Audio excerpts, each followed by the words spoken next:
Welcome to the Timeless Tales Library, where stories cascade like gentle waterfalls, washing away the day's burdens from your mind. I'm Oliver, your host, and tonight I'll be sharing a soothing tale to ease your mind and guide you gently towards sleep. The Timeless Tales Library is made possible by listeners like you. If you've found comfort here, please subscribe and help us continue creating these peaceful stories. As you settle in, comment below and let me know where you are in the world tonight, and share a place you dream of a story taking you to perhaps the lavender fields of Tasmania, a monastery perched in the Himalayas, the midnight sun over Lapland, or a houseboat drifting through Kerala's backwaters. Your ideas keep our little library glowing bright. Tonight's story is about In the Magical World of Old London on the 2nd of October, 1666, Peter Pan discovers that even a historical catastrophe can be transformed. Join the boy who never grew up as he turns the great fire of London into a gentle dance of light and renewal, guiding the sleeping city and its weary souls toward peaceful dreams. Now, take a deep breath and let your day's thoughts unravel. You are stepping into the Whispering Grove within the Timeless Tales Library.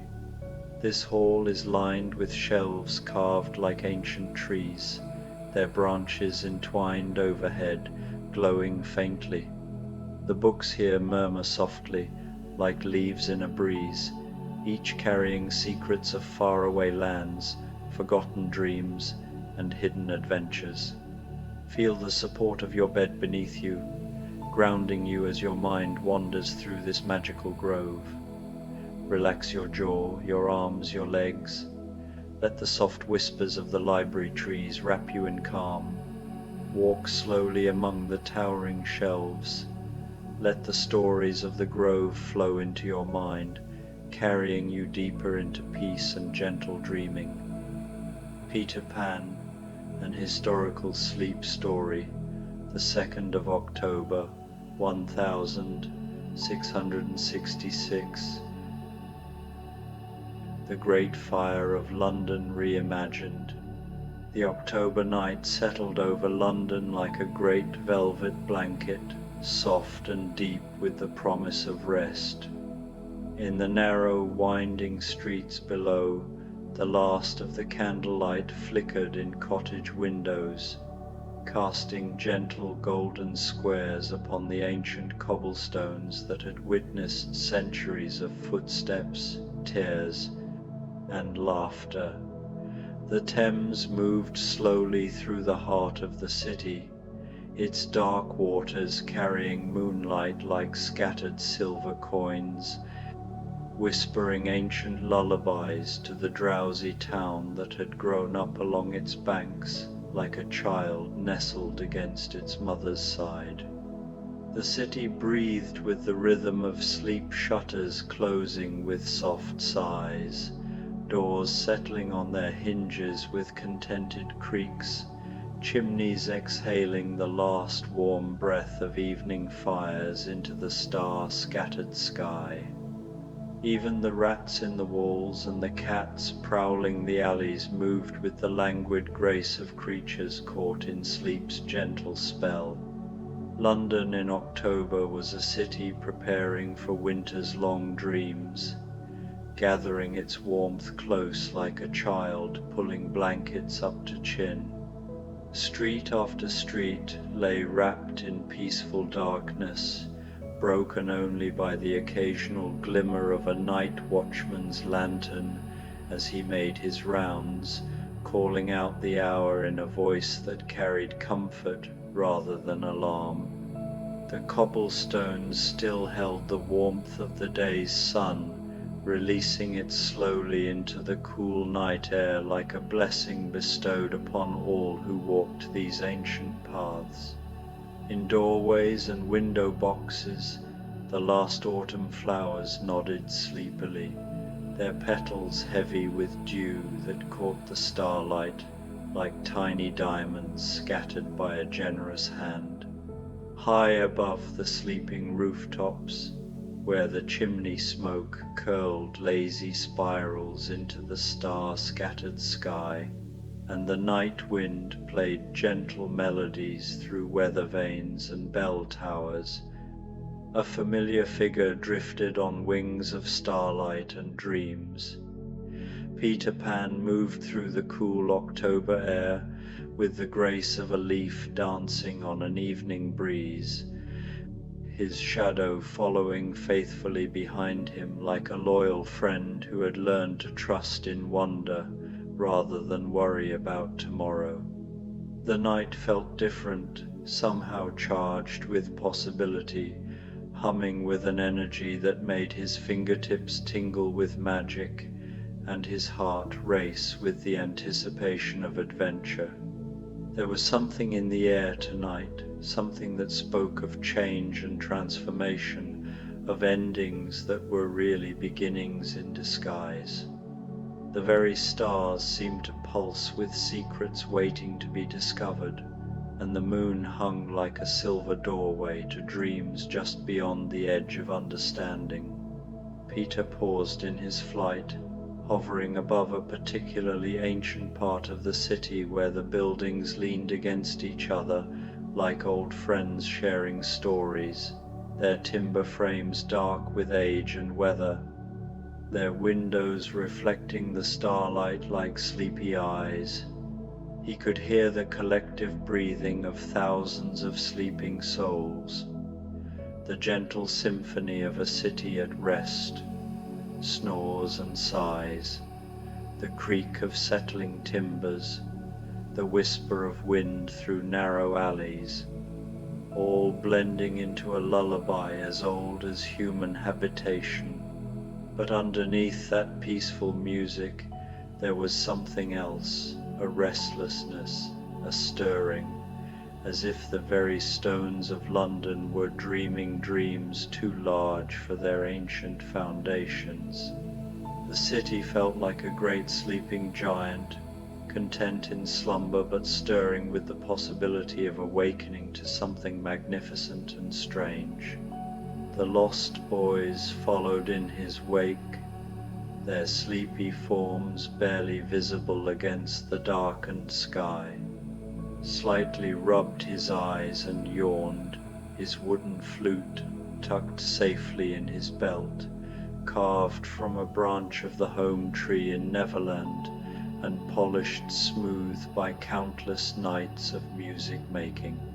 Tootles clutched his favorite blanket, a patchwork thing sewn from clouds and starlight that their friend Wendy had made for him during one of her visits to Neverland, trailing it like a comet's tail through the night air, its soft fabric catching the breeze and creating patterns of shadow and light.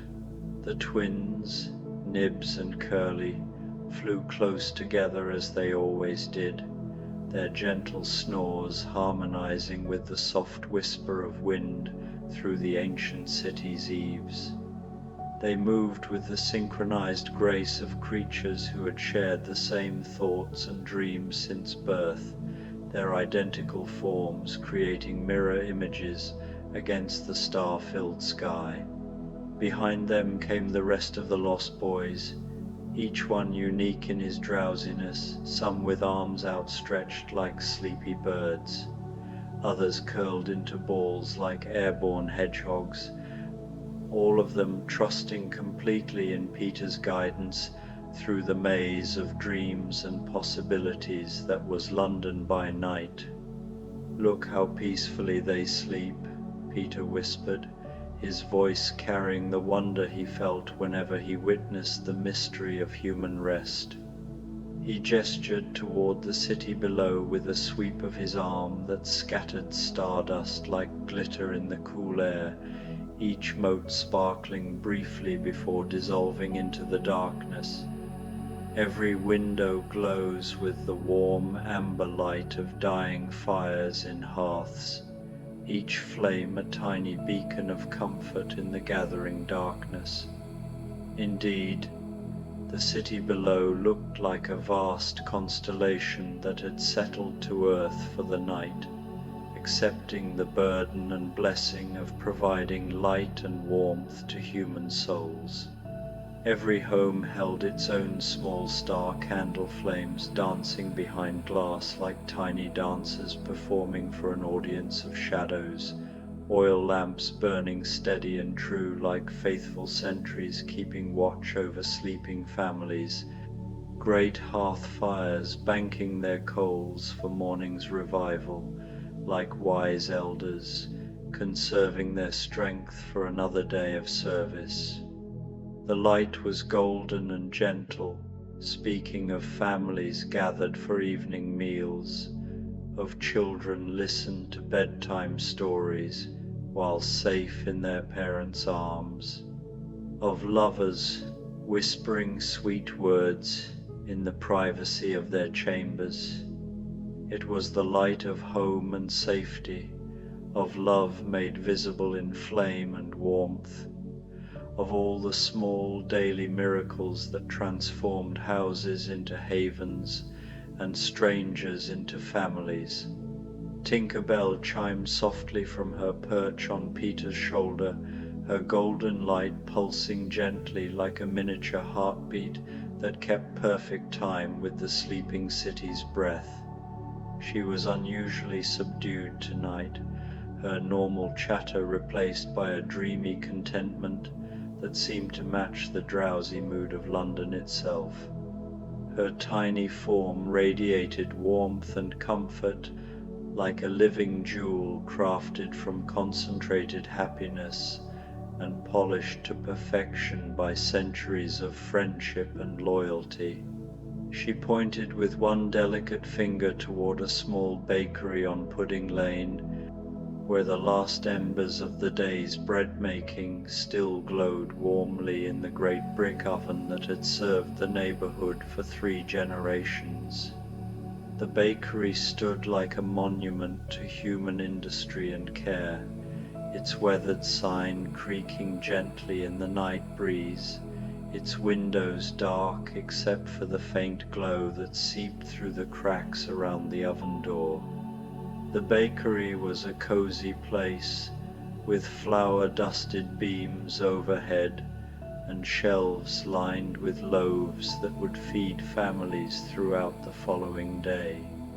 The scent of yeast and grain lingered in the air like a blessing, mixing with the smoke from the dying fire to create an atmosphere of pure comfort and abundance. Sacks of flour stood like patient sentries along the walls, and rolling pins and mixing bowls waited in neat rows for tomorrow's work to begin. The baker and his family had long since climbed the narrow stairs to their beds above the shop, leaving only the gentle crackle of cooling coals to keep watch over their dreams and guard the precious bread that would greet the morning. Their footsteps had long since faded from the floorboards, and now only the settling sounds of cooling ovens and resting wood marked the passage of time in the drowsy shop.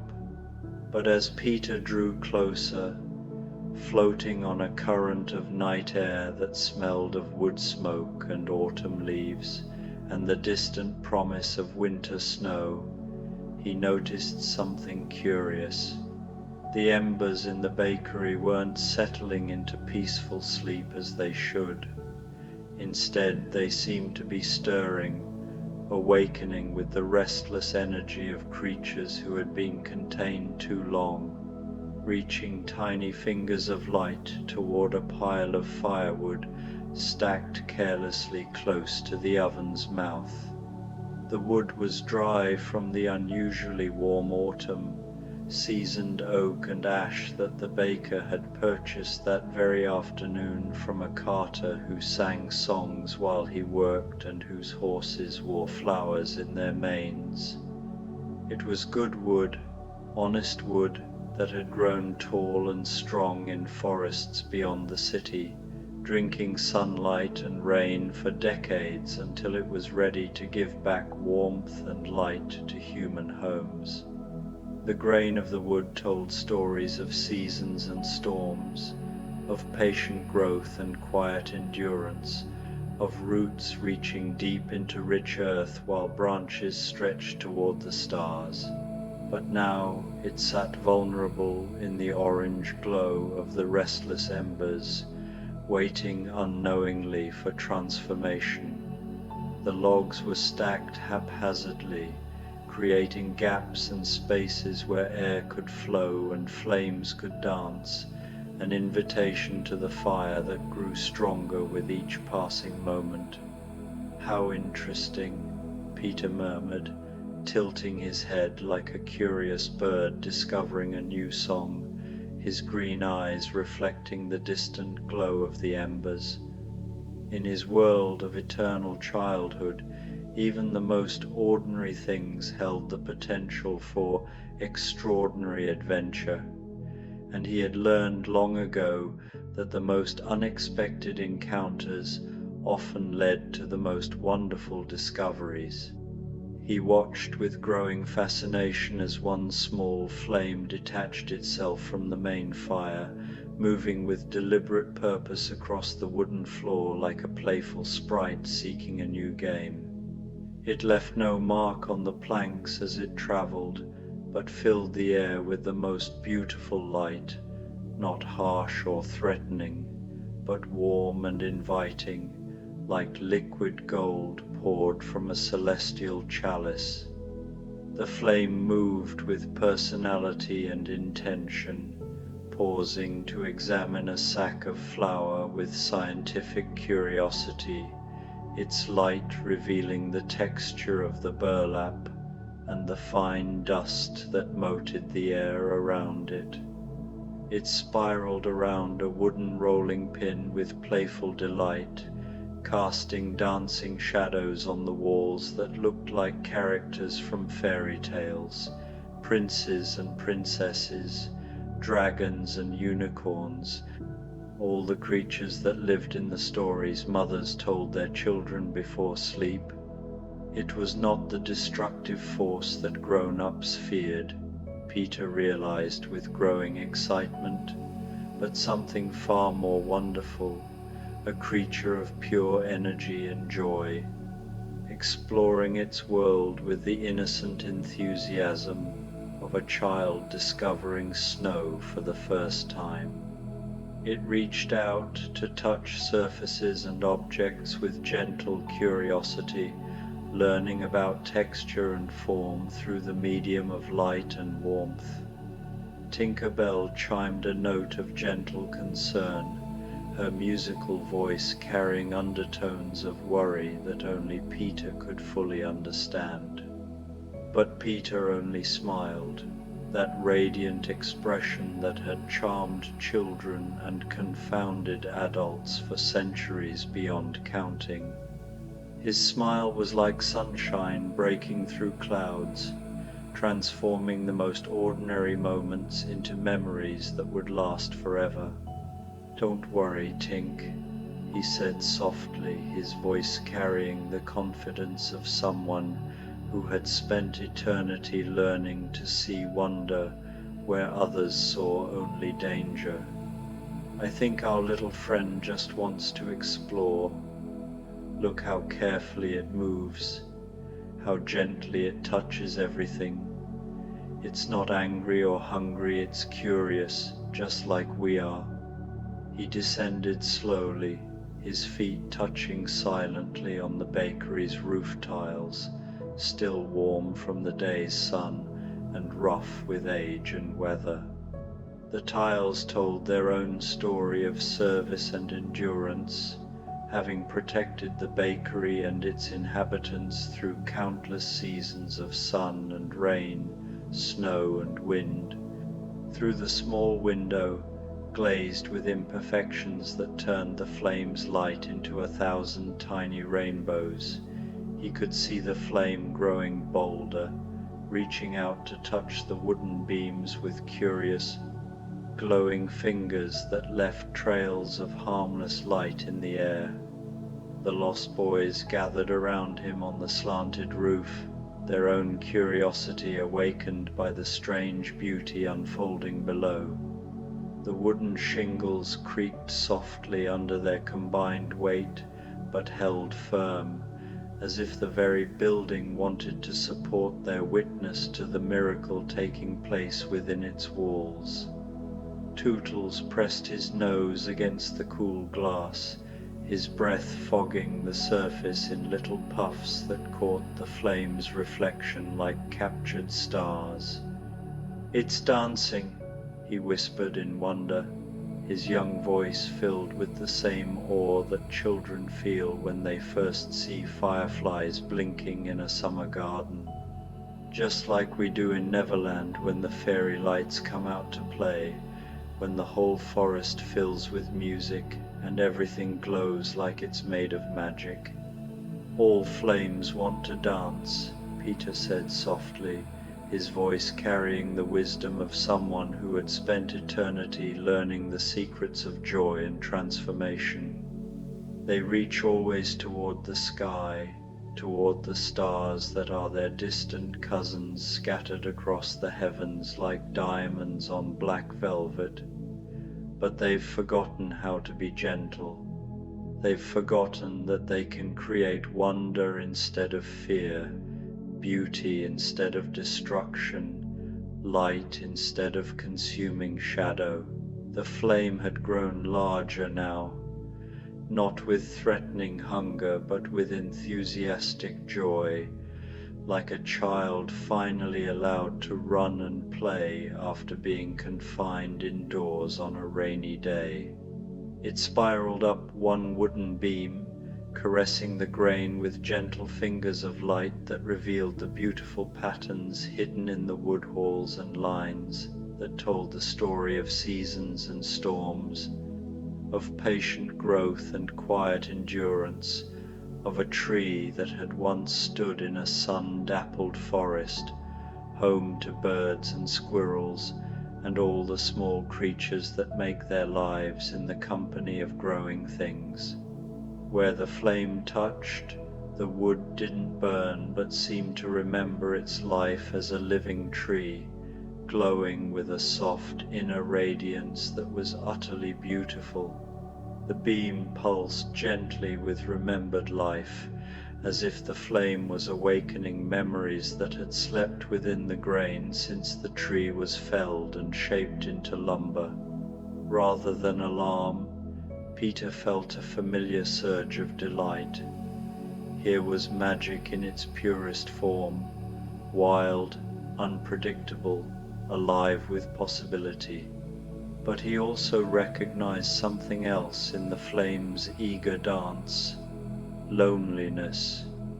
Like him, it seemed to be searching for companions, for others who understood the joy of movement and play, the ecstasy of being truly alive and free to explore the infinite wonders of existence. "You're not content to sleep in that cold hearth, are you?" Peter whispered through the window, his breath creating small clouds on the glass that sparkled with reflected firelight. The flame seemed to flicker in response, growing brighter and more animated, pulsing with what could only be described as excitement. "You want to dance, to see the world, to have an adventure that will make your light shine with joy instead of duty." The flame leaped higher at his words, as if recognizing a kindred spirit, someone who understood the yearning for freedom and adventure that burned at the heart of all wild things. It began to move more boldly, tracing patterns in the air that spoke of dreams too large for any single hearth to contain. With a gentle breath that carried all the magic of Neverland, the essence of eternal spring mornings and summer afternoons that stretched toward forever, the whisper of fairy wings and the laughter of children who had never learned to doubt in wonder, Peter began to sing. Not words, but pure melody, a lullaby that somehow also contained the excitement of discovery, the peace of deep contentment, and the wild joy of flight. The song was older than London, older than human memory, a melody that spoke directly to the heart of all living things. It was the song that flowers sang as they opened to greet the morning sun, their petals unfurling like tiny hands reaching toward light. It was the music that streams made as they danced over stones toward the sea, each note a drop of water finding its way home. It was the harmony that stars hummed as they wheeled through their eternal dance across the heavens, spinning light into the darkness and painting hope across the night sky. It was the sound of pure love made audible, of wonder given voice, of all the gentle forces that shape the world through patience and beauty rather than force and fear. The melody wove through the October air like visible threads of gold and silver, creating patterns of sound that painted pictures in the darkness, images of forests and oceans, of mountains reaching toward clouds, of all the wild and beautiful places where magic lived openly and without apology. The flames swayed to his music, its orange glow shifting and changing, as if Peter's song was teaching it new colors, new ways of being, new possibilities for expressing the joy that lived at its core. Gradually, wonderfully, something magical began to happen. Instead of spreading with destructive hunger, consuming everything in its path with mindless appetite, it began to glow with a softer, more ethereal light, like captured starlight learning to waltz, like liquid moonbeams given form and consciousness. The transformation was breathtaking to witness. The flame's fierce orange glow mellowed to warm gold, the color of wheat fields ripening under summer sun, of honey flowing from the comb, of all the gentle richness that earth provides to sustain and comfort its children. Then it shifted to the soft pink of dawn clouds painting the eastern sky, carrying within it the promise of new beginnings and fresh possibilities. The lost boys gathered around Peter on the rooftop, no longer sleepy but enchanted by the strange beauty unfolding below, the night air filled with their wonder, their innocent amazement at witnessing magic in its purest form. Slightly pulled out his wooden flute, carved from a branch of the home tree in Neverland and polished smooth by countless nights of music making, and joined the melody with notes that sparkled like dewdrops on spider webs, each one a tiny miracle of sound and light. Tootles hummed along in his gentle, uncertain way, his young voice adding sweetness to the harmony like honey stirred into warm milk. The twins provided a rhythm by tapping their hands against the roof tiles in perfect synchronization, their movements creating a percussion that seemed to make the very stars dance in response. The music wove through the October air like visible threads of magic, creating patterns of sound that painted pictures in the darkness and told stories without words. The melody spoke of transformation and possibility, of gentle change and beautiful becoming, of all the miracles that waited just beyond the edge of ordinary perception. And the flame responded by lifting itself from the wooden floor, rising like a dancer, accepting an invitation to waltz, spiraling upward, in movements of incredible grace and beauty. It moved with the fluidity of water and the freedom of wind, no longer bound by the laws that governed ordinary fire, but dancing to rhythms older than human civilization. "It's trying to fly," breathed Nibs, pressing his face against the cool glass of the window, his eyes wide with wonder at the impossible sight unfolding before them. "All flames want to fly," Peter said softly, his voice filled with the tenderness he felt for all creatures struggling toward their true nature. "They reach always toward the sky, toward the stars that are their distant cousins scattered across the heavens. But most of them forget they can be gentle. They forget they can create wonder instead of fear, beauty instead of destruction, love instead of consuming hunger." As if hearing his words and taking them deep into its glowing heart, the flame began to change even more dramatically. Its colors shifted through the entire spectrum of joy, from the deep blue of forget-me-nots blooming in hidden meadows to the gentle purple of twilight skies, from the silver of moonlight on water to the green of new leaves unfurling in spring.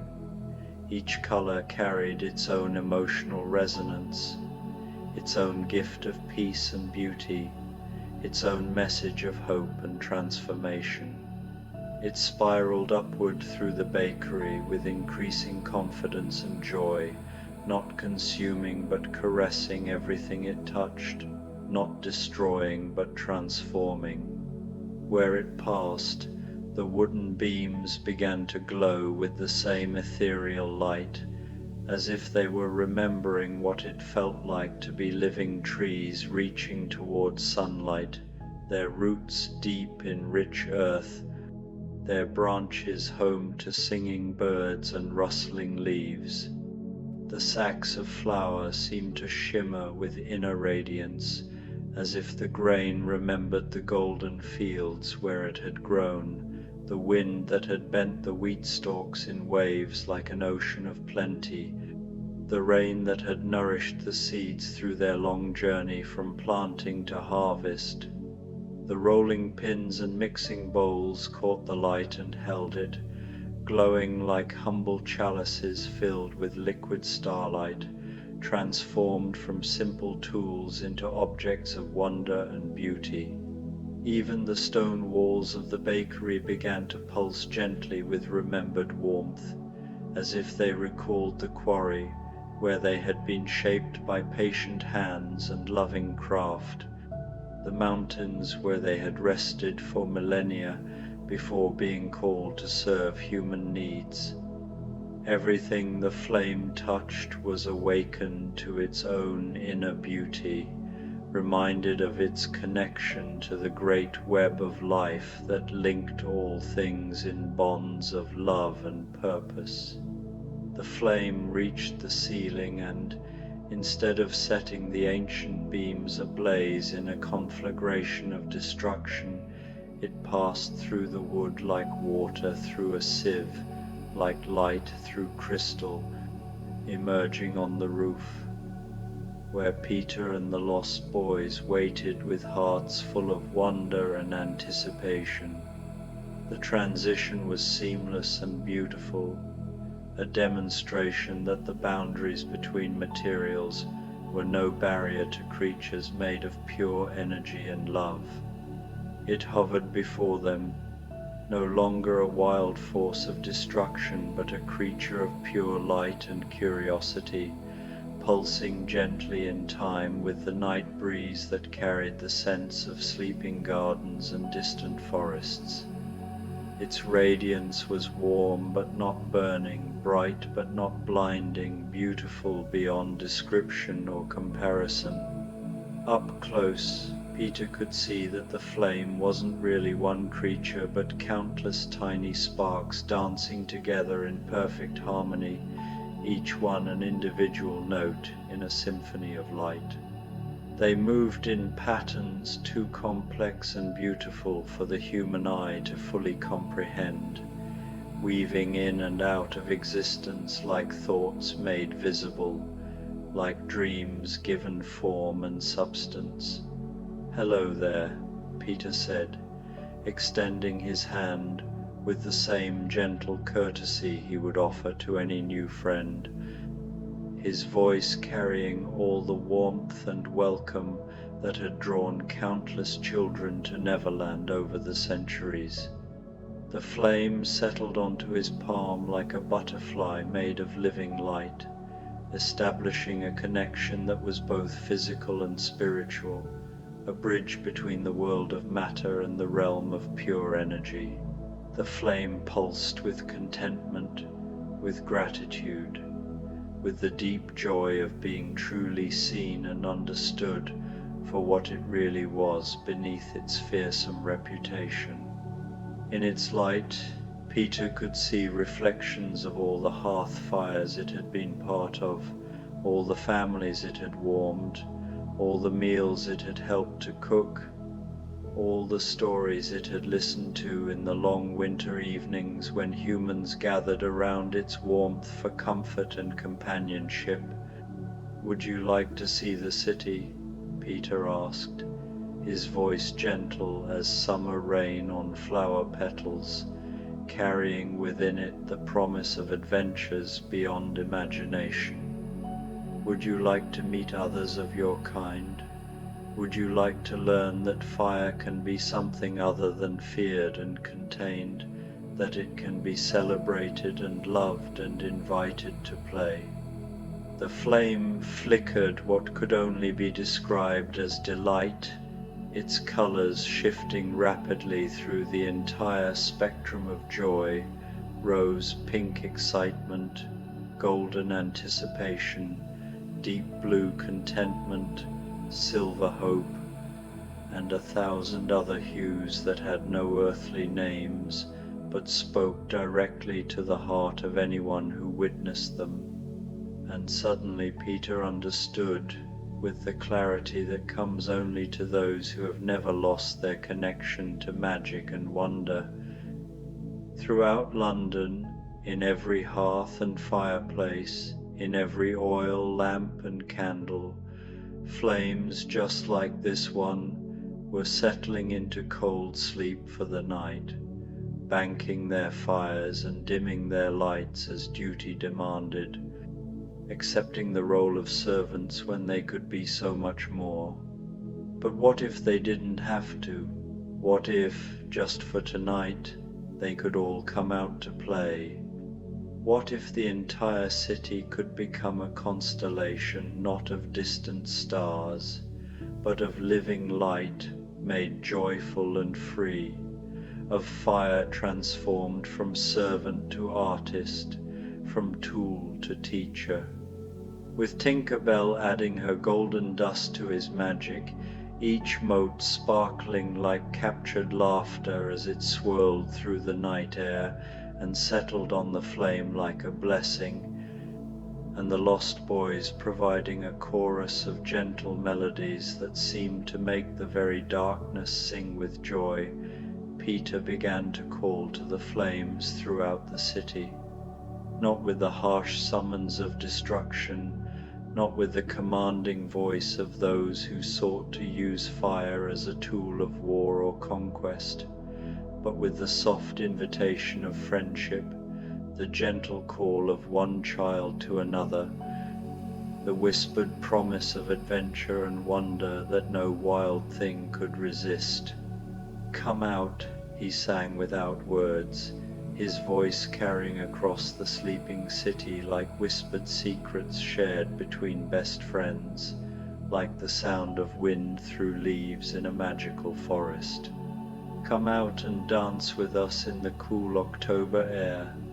Come out and see how beautiful the night can be when touched by living light that knows its own worth and power.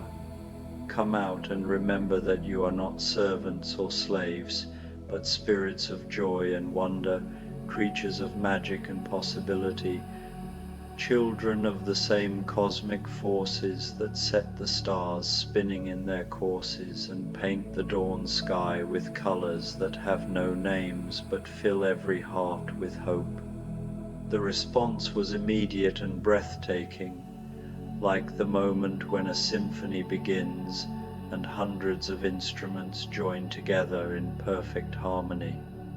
One by one, then dozens, then hundreds, they answered his call, emerging from chimneys throughout London, not as wild conflagrations seeking to devour and destroy, but as gentle spirits of light, each one glowing with its own unique color and personality, each one carrying within its core the accumulated warmth and love of all the homes it had served. They rose from the warm hearths of sleeping families like children climbing out of bed to witness the first snowfall of winter, their movements filled with wonder and anticipation. They emerged from the dying embers of tavern fires where stories had been shared and friendships forged over tankards of ale and plates of simple food, carrying with them the echo of laughter and the warmth of human companionship.